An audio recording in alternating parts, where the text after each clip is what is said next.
أعوذ بالله من الشيطان الرجيم.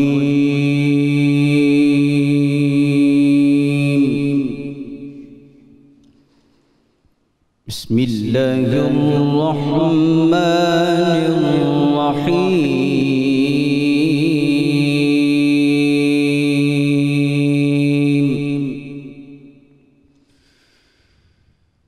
فاذكروني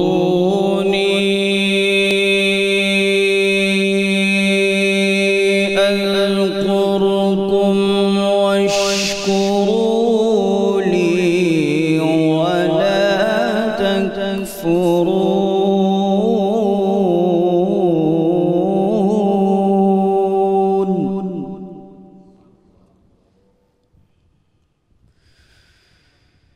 يا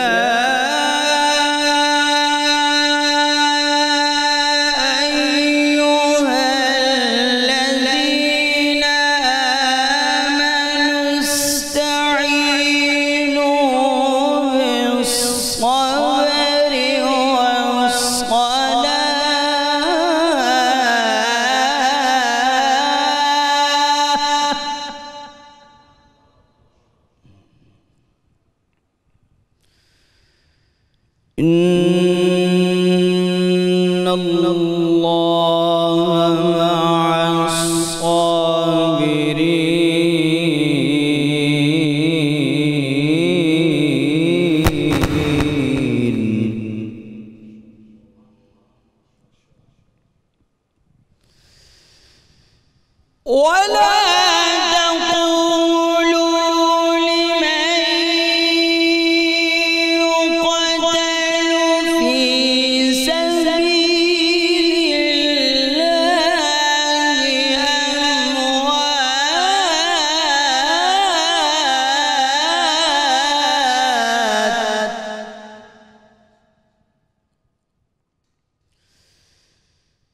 ولا تقولوا لمن يقتل في سبيل الله أموات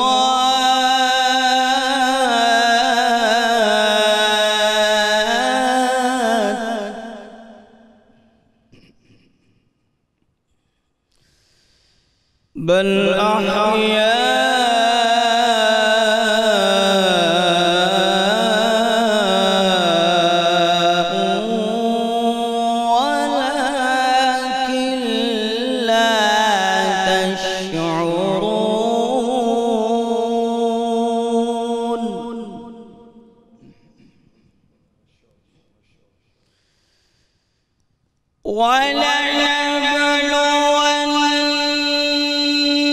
ولنبلونكم بشيء من الخوف والجوع ونقص من الأموال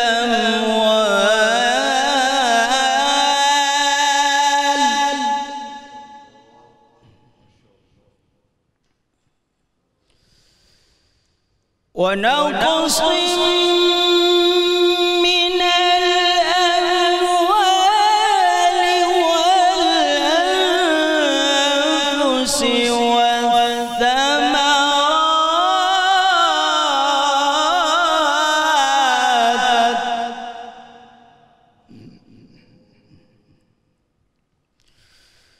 وبشر الصابرين.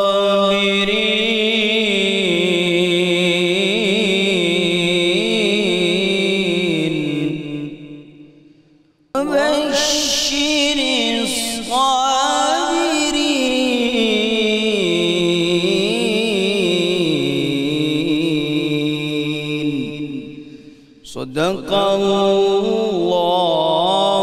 العظيم.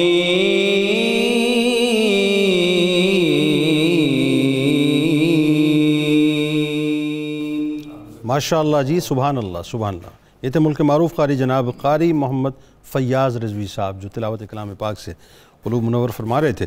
الحمدللہ رب العالمین والصلاة والسلام علی سید الانبیاء والمرسلین. اللہم صلی علی سیدنا و مولانا محمد وعلی آلہ واصحابہ وبارک وسلم وصلی علیہ۔ دنیا کے تمام دیکھنے والوں، تمام چاہنے والوں، تمام پیار کرنے والوں کو، اور جہاں جہاں تک اس وقت میری آواز کو سنا اور مجھے دیکھا جا رہا ہے، جنید اقبال کی جانب سے انتہائی محبت کے ساتھ السلام علیکم۔ ایک بار پھر ناظرین، آپ کو رحمت رمضان کی خصوصی براہ راست نشریات میں سحری کے موقع پہ میں خوش آمدید کہتا ہوں۔ ناظرین کرام، آج کا جو موضوع ہے بڑا انٹرسٹنگ ہے، اور ایسا انٹرسٹنگ ہے کہ میرا خیال ہے کہ ہر شخص اس بارے میں سوچتا ہوگا کہ صاحب میری تقدیر میں آخر لکھا کیا ہے؟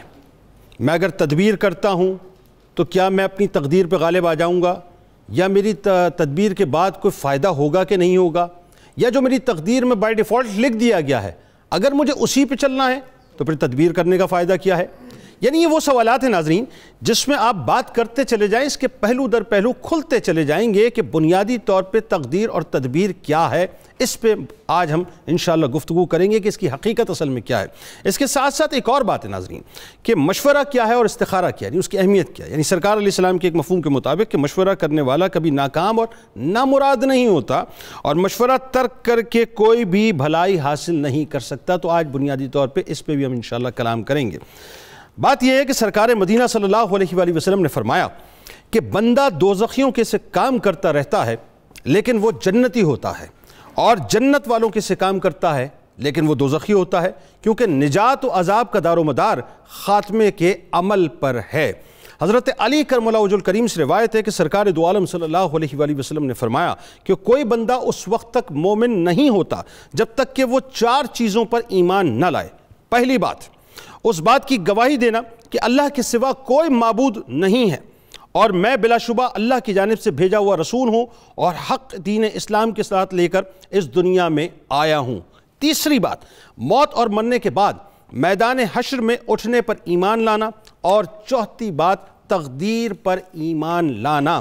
سرکار دو عالم صلی اللہ علیہ وآلہ وسلم نے فرمایا کہ اللہ تعالیٰ اپنے ہر ایک بندے کے متعلق 5 باتوں سے تقدیر لکھ چکا۔ پہلی بات، اس کی موت کہ کب آئے گی۔ دوسری بات، اس کے نیک و بد اعمال۔ تیسری بات، اس کے رہنے کی جگہ۔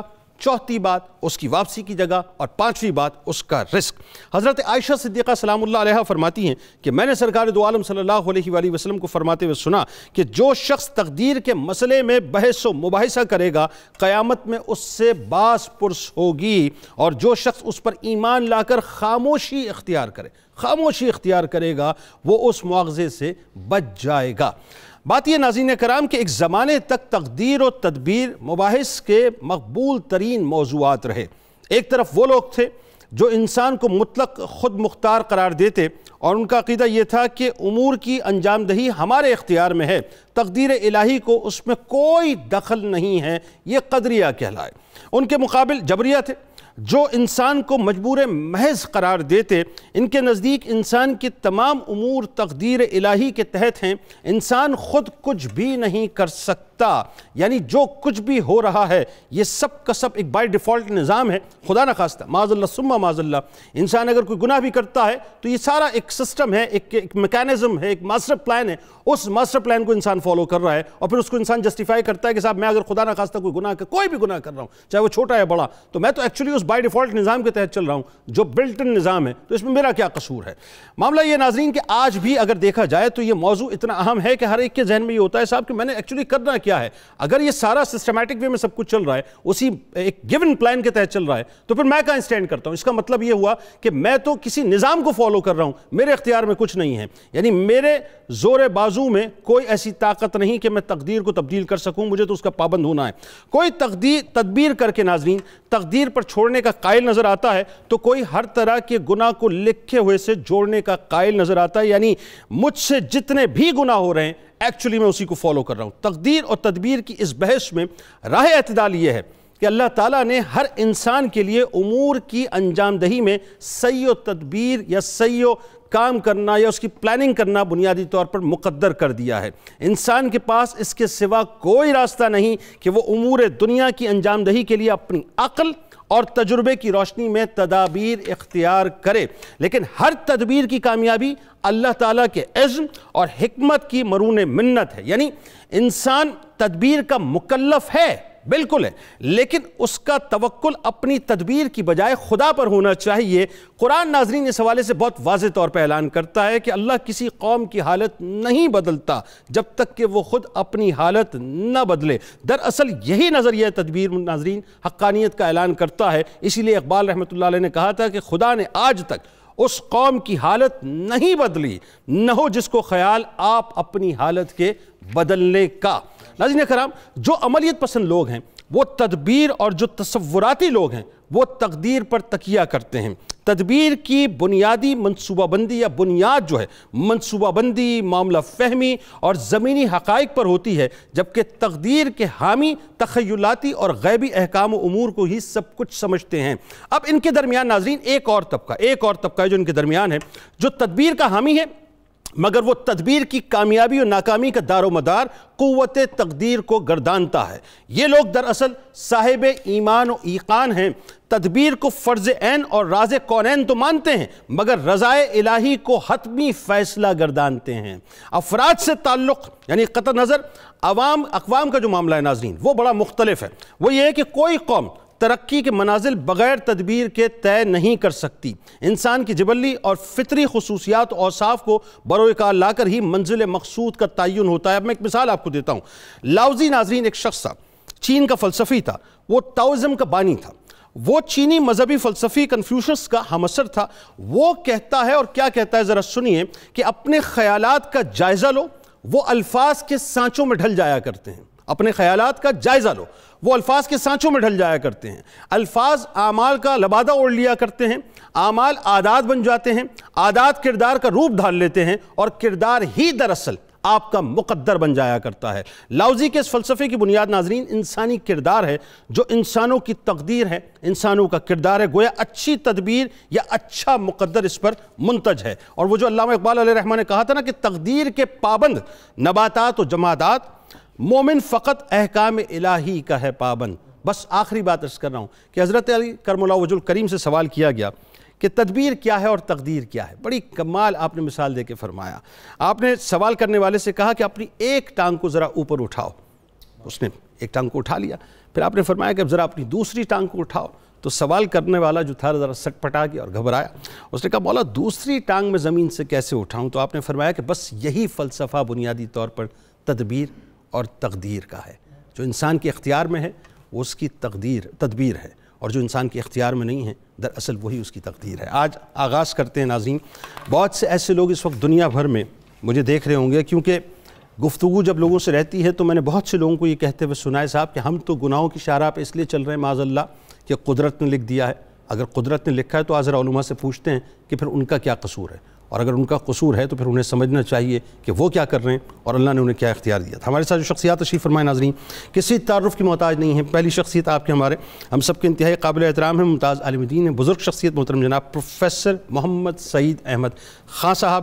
دوسری شخصیت ممتاز عالم دین محترم جناب پروفیسر محمد اعظم نوری صاحب۔ تیسری شخصیت ممتاز عالم دین محترم جناب علامہ محمد احمد برکاتی صاحب۔ اور آخر میں میرے دائیں جانب آپ کے ہم سب کے بہت پسندیدہ ممتاز قوال اپنے ساتھیوں کے ساتھ میرے بھائی جناب شیر میاں داد خان صاحب۔ آپ تمام احباب کو انتہائی دل کی گہرائیوں سے السلام علیکم اور خوش آمدید۔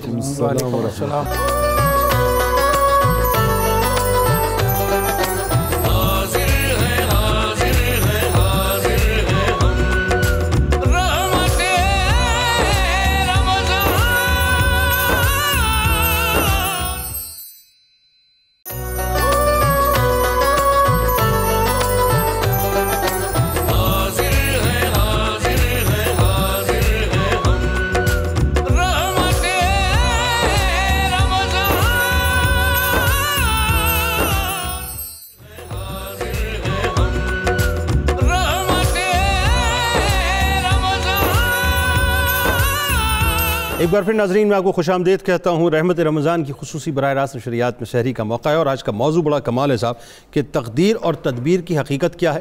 ایک بات وہ ہے نا کہ انسان پلان کرتا ہے، مولا کائنات نے ایک بات فرمائی نا، مفہوم جس کا ملتا ہے کہ میں اپنے ارادوں کے ٹوٹنے سے اپنے رب کو پہچانتا ہوں۔ میں نے اپنے ارادوں کے ٹوٹنے سے اپنے رب کو پہچانا ہے۔ تو یہ آج ذرا سنتے ہیں علماء سے کہ ہم پلاننگز تو بہت کچھ کرتے ہیں، لیکن وہی بات ہے کہ ایک لمحے کے اندر وہ ہوتا ہی ہے کہ 99 پہ جانے کے بعد دوبارہ جب ہم زیرو ہو جایا کرتے ہیں پتہ چلتا ہے کہ پلاننگ جو ہے ماسٹر پلان میں کچھ اور ہے. تو آج اس پہ کلام کریں گے، لیکن ساتھ ساتھ مشورے اور استخارے کی اہمیت کیا ہے اس پہ بھی انشاءاللہ گفتگو ہوگی. پروفیسر صاحب آپ سے بات کا آغاز کرتے ہیں. سب سے پہلے تو یہ بتائیے کہ تقدیر کے بارے میں قرآن کیا کہتا ہے؟ بسم اللہ الرحمن الرحیم. اللہم صلی علی محمد کما تحب و ترضی. اللہ. محترم جنید اقبال صاحب، آپ نے ساری باتوں کا احاطہ کیا اور بڑے خوبصورت انداز میں سننے والوں کو اپنی طرف آپ نے کھینچ لیا، ان کے دلوں میں ایک کشش پیدا کر دی. قرآن کریم تقدیر کے بارے میں کیا کہتا ہے؟ یہ وہ باتیں ہیں جو اہل علم جانتے ہیں، اور اسی لیے ہر مسلمان مرد و عورت پر لازم قرار دیا گیا کہ وہ علم حاصل کرے. جو شخص بھی نیک نیتی کے ساتھ اللہ اور اس کے رسول کا عطا کردہ نظام میں تعلیم پڑھے گا، اس کو کبھی ان باتوں میں کوئی کسی طرح کا شک واقع نہیں ہوتا. اس کا قلب و ضمیر اتنے اطمینان کے ساتھ زندگی گزارتا ہے. وہ جانتا ہے کہ میرا رب جب اس نے کائنات کو بنانے کا ارادہ کیا تو قلم پیدا کی اور اس سے کہا لکھ.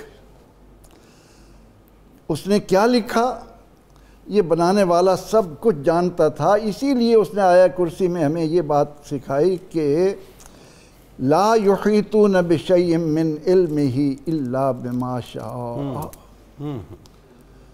کس میں مجال ہے کہ اس کے علم کا احاطہ کر سکے؟ ٹھیک ہے. اس نے اپنے علم کی بدولت ایسی جامع کتاب لکھ دی کہ لا رطب ولا یابس الا فی کتاب. کوئی رطب و یابس خشک و تر ایسی چیز نہیں، چھوٹی بڑی ایسی چیز نہیں جو اس نے اپنے علم کے مطابق لکھ دی ہو. نوح علیہ السلام کی قوم کو غرق کیا تو فرمایا فَالْتَقَ الْمَاءُ قَدْ قُدِرَ. پانی مل گیا جیسا لکھا تھا ہم نے تقدیر میں. تقدیر اندازے کو بھی کہتے ہیں، تقدیر مقدر کو بھی کہتے ہیں، نصیبے کو بھی کہتے ہیں کہ میرے نصیب میں یہ لکھا تھا، میری تقدیر ایسی تھی. یہ جو ہماری زبانوں پر آیا اور اس کے ضمن میں شیطان نے ہمارے دلوں میں وسوسے پیدا کیے، انشاءاللہ العزیز آج کی گفتگو کو پورے دھیان سے سننے والا ان تمام شکوک کی دنیا سے نکل جائے گا انشاءاللہ. یہ جو کہا گیا کہ تقدیر کے مسئلے میں بحث نہ کریں، اس کا مقصد ہی یہی ہے کہ ہم ان باتوں میں آنے کی بجائے اس حقیقت پر ایمان رکھیں کہ ہمارا پیدا کرنے والا رؤوف بالعباد ہے. ان اللہ لا یظلم مثقال ذرہ. بے شک اللہ کسی پر ایک ذرے کے برابر ظلم نہیں کرتا. لیس للانسان الا ما سعی. انسان جو کوشش کرتا ہے اس کا اس کی طرف سے پورا پورا ثمر، اس کا بدل اس کو ملتا ہے. واہ واہ. اب یہ اس پیدا کرنے والے کا اعلان ہے کہ میں کسی پر ایک ذرے کے برابر، ذرہ کہتے ہیں کہ آپ کھجور کی گٹھلی لیتے ہیں، اس کی بیک پر ایک لکیر سی کھینچی ہوئی ہے، اس کے درمیان میں ذرا سا نقطہ یا روشن دان سے کمرے میں جو چھن چھن کر ذرات آ رہے ہوتے ہیں، اس معمولی ذرے کو ذرے کا نام دیا جاتا ہے. جو پروردگار کسی پر ایک ذرے کے برابر ظلم نہیں کرتا، اس کے متعلق تقدیر کے الجھاؤ میں آ کر جبریہ قدریہ کے نقطہ نظر کو لے کر انسان شک میں پڑ جائے. پیدا کرنے والا، میرا بنانے والا، میرے بنانے سے پہلے میرے بارے میں سب کچھ جانتا تھا. بالکل ٹھیک. علامہ صاحب اب ذرا یہ بتائیے، قرآن ہی سے ہم تھوڑا سا بات اور مزید کرتے ہیں کہ مشرکین نے جب آقا علیہ السلام سے جب تقدیر پہ اعتراض کیا تو ظاہر قرآن پھر جو ہے وہ جواب قرآن نے دیا. اب اس کا ذرا کنسیپٹ جو ہے تقدیر کا وہ مکمل طور پہ ذرا کلیئر کیجئے کہ قرآن اس حوالے سے کیا کہتا ہے. بسم اللہ الرحمن الرحیم. آپ نے انٹرو میں علامہ کے شعر پڑھے تو میرا دل بھی چاہتا ہے کہ میں کچھ حصہ اس کا ایڈ کروں. علامہ نے کہا تھا جس ساز کے نغموں سے حرارت تھی دلوں میں، محفل کا وہی ساز ہے بیگانہ مضراب. بت خانے کے دروازے پہ سوتا ہے برہمن، بت خانے کے دروازے پہ سوتا ہے برہمن اور تقدیر کو روتا ہے مسلمان تہ محراب. آئے ہائے ہائے ہائے. مشرق سے ہو بیزار نہ مغرب سے حذر کر, فطرت کا اشارہ ہے کہ ہر شب کو سحر کر. واہ واہ واہ واہ واہ. فطرت کا اشارہ ہے کہ ہر شب کو سحر کر. واہ واہ واہ. علامہ اقبال علیہ الرحمہ نے اپنے کلام میں تقدیر کا مفہوم جتنا کلیئر سمجھایا ہے. وہ ایک جگہ یہ بھی تو کہہ دیا نا کہ خود ہی کو کر بلند اتنا کہ ہر تقدیر سے پہلے بالکل خدا بندے سے خود پوچھے بتا تیری رضا کیا. اس کا پہلا مصرع ہے خرد مندوں سے کیا پوچھوں کہ میری ابتدا کیا ہے. میں اس فکر میں رہتا ہوں, میں اس فکر میں رہتا ہوں میری انتہا کیا ہے. اور خود ہی کو کر بلند اتنا کہ ہر تقدیر سے پہلے خدا بندے سے خود پوچھے بتا تیری رضا کیا ہے. اس طرح بات چلی تو پھر وہ دوسرا رہ جائے گا, وگرنہ علامہ کے اشعار میں تو بہت کلیئرٹی ہے. وہ ایک مصرع ہی کافی ہے کہ یہ تقدیر کے پابند جو ہے یہ نباتات و جمادات ہیں, مومن تقدیر کا پابند نہیں ہے. علامہ نے کہا نا تیرے دریا میں طوفان کیوں نہیں ہے, خودی تیری مسلمان کیوں نہیں ہے. ابس ہے شکوائے تقدیر یزداں, خود تقدیر یزداں کیوں نہیں ہے. واہ واہ واہ واہ. خود ایسا کیوں نہیں بنتا کہ تو خود اللہ کی تقدیر بن جائے. آئیے قرآن سے بتائیے. قرآن مجید فرقان حمید میں جنید بھائی 4 باتیں ہیں کہ اگر ہم ان کو سمجھ لیں تو ہمیں تقدیر کا بہت آسانی سے ادراک مکمل طور پہ شرح صدر کے ساتھ نصیب ہو جائے. بتائیے. پہلی چیز یہ کہ قرآن مجید فرقان حمید میں اللہ جل شانہ نے بے شمار مقامات پر اس بات کو واضح کیا کہ میرا علم عالم الغیب والشہادہ, یعنی ابتدا سے لے کے انتہا تک, ازل سے لے کے ابد تک, بلکہ ازل سے بھی پہلے, ازل سے بھی پہلے ٹھیک ہے کیا کچھ تھا وہ اللہ رب العالمین کو معلوم ہے. ٹھیک ہے. قرآن مجید فرقان حمید میں یہاں تک اس کی اب صرف علم کے اوپر ہی آیات پڑھیں تو بے شمار ہیں. میں ایک آیت پڑھ دیتا ہوں. قرآن مجید فرقان حمید نے کہا کہ یعلم ما فی البر والبحر, خشکی میں کیا ہے یہ بھی اللہ جانتا ہے, سمندروں میں کیا ہے یہ بھی اللہ جانتا ہے. سبحان اللہ. وما تسقط من ورقۃ الا یعلمها, اس روئے زمین پر کب کہاں کس درخت سے کون سا پتا ٹوٹ کے گرا یہ بھی اللہ جانتا ہے. اللہ اکبر. یعنی آپ دیکھیے کہ اس کی باریکی کیا ہے کہ دنیا کے کس خطے میں کس درخت سے کون سا پتا ٹوٹ کے گرا ہے وہ بھی جانتا ہے. بلکہ کمال تو یہ کہ وہ جو رات کی تاریکی میں تاریک چوٹی پر جب سیاہ چونٹی رینگتی ہے اس کی رینگنے کی سنسناہٹ بھی وہ سنسناہٹ بھی سنتا ہے, اور اس کے پاؤں سے بننے والی لکیر کو بھی دیکھ رہا ہے, اس کو بھی دیکھ رہا ہوتا ہے. تو اس بارے میں انسان کو یہ کانسیپٹ کلیئر ہونا چاہیے کہ اللہ رب العالمین ہر شے کو جاننے والا ہے, ہر شے کو جاننے والا ہے, ماضی کو بھی, حال کو بھی, مستقبل کو بھی. دوسری بات, قرآن مجید فرقان حمید میں اللہ نے یہ کانسیپٹ دیا کہ ہم نے ہر چیز کو ان رائٹنگز ریکارڈ میں بھی رکھا ہوا ہے. وہ جو لوح محفوظ ہے, قرآن نے کہا ما اصاب من مصیبت فی الارض ولا فی انفسکم الا فی کتاب من قبل ان نبرأها.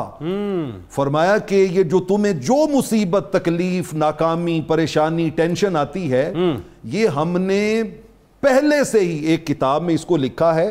اور کتنا پہلے سے لکھا ہے؟ فرمائی زمین و آسمان کے بنانے سے 50,000 سال پہلے لکھا ہوا, 50,000 years before. اللہ. تو دوسرا اس بات پہ ہمارا یقین ہونا چاہیے کہ اللہ نے ہر چیز کو اپنے علم کی بنیاد پہ لکھا ہوا ہے. ٹھیک ہے. تیسری چیز قرآن مجید نے یہ واضح کی کہ اس کائنات کا نظام مشیت الہی پہ چلتا ہے. ٹھیک ہے. اللہ کی مشیت جو ہے وہ سب سے اوپر ہے, سپریم ہے. ٹھیک ہو گیا. مطلب کوئی چیز بھی اللہ کی مشیت کے بغیر, قرآن نے کہا نا وما تشاؤون الا ان یشاء اللہ رب العالمین, تمہارے چاہنے سے کچھ نہیں ہوگا, ہوگا وہی جو رب چاہے گا. ٹھیک ہے. مدعی لاکھ برا چاہے تو کیا ہوتا ہے؟ وہی ہوتا ہے جو منظور خدا ہوتا ہے. تو مشیت الہی. اور چوتھی چیز کہ اللہ خالق کل شیء, ہر چیز کا خالق و مالک کون ہے؟ اللہ ہے. اللہ. ٹھیک ہے. وہ اس کائنات کا کریٹر ہے. ٹھیک ہے. جب یہ ساری چاروں ڈائمینشنز ہم اللہ کے حوالے سے اس معاملے میں کلیئر ہو جائیں تو میں ایک بڑی سادہ سی مثال دیتا ہوں کہ میرا علم بڑا محدود ہے, بہت محدود ہے, لیکن اگر کوئی والدین اپنا بیٹا میرے پاس چھوڑ کے چلے جائیں اور میں اس کو سال بھر واچ کرتا رہوں, اور واچ کرنے کے بعد میں بیفور ٹائم ایک بات کہہ دوں کہ یہ بچہ امتحان میں فیل ہو جائے گا, ٹھیک ہے, کیونکہ میں نے پورا سال دیکھا ہے کہ اس کا لیول کیا تھا, اس کے پڑھنے کی ٹائمنگ کیا تھی, ٹھیک ہے, اب وہ فیل ہو گیا تو کیا دنیا کا کوئی بندہ یہ کہہ سکتا ہے کہ جی اس لیے فیل ہوا ہے کہ پروفیسر نوری نے کہا تھا؟ ہاں نہیں، وہ سوال میرے کہنے کی وجہ سے فیل نہیں ہوا، بالکل صحیح، وہ اپنی نالائکی اور محنت نہ کرنے کی وجہ سے فیل ہوا ہے۔ میں نے تو اپنے تجربے کی بنیاد پہ بیفور ٹائم بتا دیا تھا۔ بالکل ٹھیک ہے۔ تو جب ایک چھوٹے علم والا وہ یہ بیفور ٹائم بتا دیتا ہے تو وہ تو عالم الغیب والشہادہ ہے۔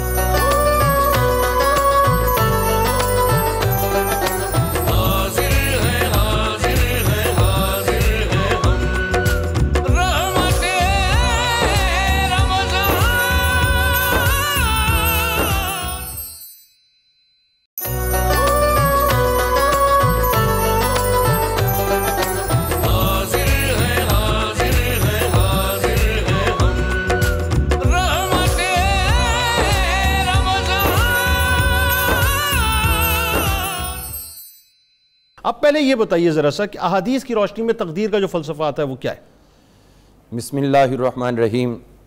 تقدیر الہی یقیناً اللہ تعالیٰ کا اپنا فیصلہ ہے، اس کا اندازہ ہے، اور ہم انسان کہاں اس قابل ہیں کہ ہم اس کے فیصلوں کو سمجھ سکیں، الا ما یشاء اللہ، جتنا اللہ چاہے وہ ہمیں سمجھ عطا فرمائے۔ بالکل ٹھیک ہے۔ تو تقدیر کے حوالے سے نبی کریم رؤوف الرحیم صلی اللہ تعالی علیہ وآلہ وسلم نے بہت خوبصورت انداز میں ان چیزوں کو صحابہ میں منتقل کیا، اس دور میں کہ جب مشرکین مکہ یا تو مانتے ہی نہیں تھے یا مانتے تھے تو حد سے زیادہ مانتے تھے، نہیں مانتے تھے تو رب کو نہیں مانتے تھے، اور مانتے تھے تو پھر وہ بت بھی انہوں نے ساتھ لا کھڑے کیے ہوئے تھے، ٹھیک ہے، نہیں مانتے تھے تو قیامت کو بھی نہیں مانتے تھے، اور اگر مانتے تھے تو خود خانہ کعبہ کے متولی بن کے تمام حقوق کا خود کو علمبردار بھی سمجھتے تھے۔ بالکل ٹھیک ہے۔ اب اس ماحول میں جہاں دونوں انتہائیں اپنے عروج پر تھی، وہاں جا کر یہ مسئلہ سمجھانا بہت بڑا کام تھا، اور آقا کریم علیہ السلام نے اپنے تمام جو اللہ تعالیٰ نے ان کو مسائل تفویض فرمائے تھے ان کو بحسن بخیر و خوبی اپنی امت کو عطا فرما دیا۔ ٹھیک ہے، ہم احادیث کی طرف چلتے ہیں۔ تقدیر کے مسئلہ میں نبی کریم رؤوف الرحیم صلی اللہ علیہ وسلم کے فرامین عالیہ اور صحابہ اکرام کے اعمال اور تابعین کے، میں پہلے اس کی تقسیم بیان کر دوں پھر اس کے بعد میں آگے چلتا ہوں۔ تقدیر کی بنیادی طور پر 3 اقسام کی گئی ہیں۔ ایک تقدیر مبرم ہے، ٹھیک ہے، ایک اس کو تقدیر مبرم حقیقی بھی کہتے ہیں، ٹھیک ہے، ایک تقدیر مبرم غیر حقیقی ہے، اور اس کو تقدیر مبرم شبہ بھی کہتے ہیں یا مشابہ بھی کہتے ہیں، اور تیسری تقدیر ہے تقدیر معلق ہے، ٹھیک ہے۔ جو تقدیر مبرم ہے وہ تو کبھی بھی ٹلنے والی نہیں ہے، وہ جو اللہ نے لکھ دیا وہ ہر حال میں ہونا ہے اور ہوگا، دنیا کی کوئی طاقت اس کو بدل نہیں سکتی۔ اور جو شبہ مبرم ہے اس کے لیے اللہ تعالیٰ اپنے محبوبان کا بھرم رکھنے کے لیے، ٹھیک ہے، ان کی عزت افزائی کے لیے ان کی التجاؤں پہ ان تقدیروں کو بدل دیا کرتا ہے، اور تقدیر معلق کا ہر انسان کو اختیار دے دیا ہے، اور قرآن پاک نے اس کی وضاحت کی وَهَدَيْنَاهُ النَّجْدَيْنِ، ہم نے انسان کو دونوں رستے سمجھا دی، ٹھیک ہے، یہ کرو گے تو یہ ہو جائے گا، یہ کرو گے تو یہ ہو جائے گا۔ اب کتنا اختیار ہے؟ حضرت سیدنا مولا علی المرتضیٰ شیر خدا کے اس فرمان سے میں مولانا روم رحمت اللہ علیہ کی ایک مختصر سی حکایت دے کر حدیث کی طرف آتا ہوں، جو آپ نے انٹرو میں پیش کیا، حضرت مولا علی پاک کا ایک قدم اٹھانے والا۔ تو حضرت مولانا روم رحمت اللہ علیہ فرماتے ہیں کہ ایک شخص جو تھا وہ چور تھا، ٹھیک ہے، وہ کسی باغ میں چلا گیا اور اس کے درخت پہ چڑھ کے وہاں پھل کھانے لگا، اور جب باغ کا مالک آیا تو اس نے نیچے سے آواز دی، بھی تو اوپر کیا کر رہا ہے، چوری کر رہا ہے؟ تو اس نے چور نے اوپر سے ڈانٹا، کہنے لگا تجھے شرم نہیں آتی مجھے کہہ رہا ہے؟ یہ سب کچھ رب کا لکھا ہے، اللہ کے لکھے بغیر کچھ نہیں ہو سکتا، ایک پتا نہیں حرکت کر سکتا اللہ کے لکھے بغیر، اور اگر ایک پتا نہیں حرکت کر سکتا تو اتنی بڑی لاش میں کیسے اوپر چڑھ گیا ہوں؟ یہ اللہ کا حکم ہے، اسی لیے میں گیا ہوں۔ اب مالک کہنے لگا عجیب چور ہے، ایک چوری بھی کر رہا ہے اور دوسرا اپنے آپ اس چیز کا حقدار بھی ثابت کر رہا ہے۔ اب وہ بھی سیانہ سمجھدار تھا، اس نے کہا حضرت آپ اتنے پڑھے لکھے، مجھے تو ان باتوں کا علم نہیں تھا، آپ نیچے تشریف لائیں، میں آپ کی خدمت کروں، اچھے اچھے پھل آپ کی خدمت میں پیش کروں، آپ تناول فرمائیں، آپ سے میں یہ چیزیں سمجھوں، آپ اوپر چوروں کی طرح چڑھ کے کیوں کھا رہے ہیں؟ اس نے کہا ہاں اب تو سمجھ گیا چیز کو۔ وہ نیچے اترا، ابھی وہ نیچے پورا اتر بھی نہیں پایا تھا تو اس کے پاس رسا تھا، اسی درخت کے ساتھ باندھ دیا، اور باندھ کے جوتا اتار کے پھر وہ کام شروع کر دیا جس کے وہ لائق تھا. تو چیخنے لگا کیا کر رہے ہو؟ کہنے لگے استاد جی ابھی سے سبق بھول گئے, اوپر جو سبق دیا تھا نیچے آ کے اس کو یاد کرو. آپ نے کہا تھا کہ اللہ کے حکم کے بغیر ایک پتا بھی حرکت نہیں کرتا, تو میرا اتنا بڑا جوتا کیسے برس رہا؟ تو آپ نے یہ فرمایا کہ اصل میں نہ اس کو اللہ نے کہا چوری کر, نہ اس کو کہا اس کو سزا دے. یہ اللہ تعالیٰ نے تقدیر معلق رکھی تھی کہ اگر تو اس طرح کا گناہ کرے گا تو تجھے یہ سزا ملے گی. اچھا اس میں ایک بڑا ایک سمجھ لے کہ بہت ہی چھوٹا سا سوال, لیکن سوال شاید بڑا ہو, لیکن میں چاہتا ہوں احادیث پہ فوری طور پہ آ جائے گا پھر, کہ اگر یہ بات اس طرح سے ہے تو ایک قوم ہے جسے ہم حضرت یونس علیہ السلام کی قوم کہتے ہیں, اور مچھلی کا واقعہ ہے, وہاں تو فیصلہ عذاب کا ہو چکا تھا اور دعا کسی نبی نے بھی نہیں کی, تو وہ پھر کس وہ جو عذاب واحد انبیاء کی ہمیں پوری چین میں واقعہ ملتا ہے کہ جہاں عذاب کا فیصلہ ہو گیا, گھٹائیں آ گئیں, عذاب ٹال دیا, اس چیز یہ کیسے ٹلا پھر؟ اس چیز کو حضرت مجدد الفسانی رحمت اللہ علیہ نے بہت ہی شرح و بس کے ساتھ واضح کیا. آپ فرماتے ہیں تقدیر کی بنیادی طور پر وہاں آپ نے دو اقسام کی, تقدیر مبرم کی. آپ فرماتے ہیں کہ تقدیر مبرم دو طرح کی ہے. ایک تقدیر مبرم وہ ہے جو اللہ نے عطا کر دی لوح محفوظ پہ, جو 50,000 سال پہلے لکھ دی اور وہی فرشتوں کو عطا کر دی, یہ تقدیر مبرم ہے. لیکن ایک تقدیر مبرم وہ ہے جو اللہ نے لوح محفوظ پہ بھی نہیں رکھی, فرشتوں کو بھی نہیں دی, اپنے پاس محفوظ رکھی. اچھا, اور یہاں پر جو تقدیر وارد ہو رہی ہے حضرت سیدنا یونس علیہ السلام آپ کی قوم کے لیے, وہ جو عذاب تھا وہ لوح محفوظ والی تقدیر کا تھا, وہ جو فرشتوں کو علم دیا تھا اس کا تھا, لیکن اللہ کے ہاں وہ تقدیر معلق تھی. انہوں نے اتنی التجائیں کی کہ اللہ تعالیٰ نے اس تقدیر مبرم کو بھی تبدیل کر کے معلق میں. احادیث کی طرف میں اسی کی تائید میں ایک حدیث پیش کر دیتا ہوں. حضور صلی اللہ علیہ وسلم, امام دیلمی رحمت اللہ علیہ نے اس کو بیان فرمایا. آپ فرماتے ہیں حضور صلی اللہ علیہ وسلم نے بڑے پیار سے حضرت انس بن مالک رضی اللہ تعالیٰ عنہ کو ارشاد فرمایا, یا بنیہ اکثر الدعا, اے میرے پیارے بیٹے دعاؤں کی کثرت کیا کرو, بہت زیادہ دعائیں کیا کرو, اس لیے کہ اللہ کی تقدیر کو لم یرد تقدیر المبرم الا بالدعاء, اللہ کی تقدیر مبرم کو دعائیں بدل دیا کرتی, الدعاء یرد القضاء, اور یہ وہی ہے, وہ الدعاء یرد القضاء, یہ وہی ہے جو فرشتوں کو اللہ نے دے دی, اور جو اللہ کے پاس محفوظ ہے وہ اللہ تعالیٰ اپنے پاس جس طرح وہ چاہتا ہے, اس نے اپنے جو اولو العزم فرشتے ہیں ان کو خبر نہیں دی تو کسی اور کو کیا دے گا.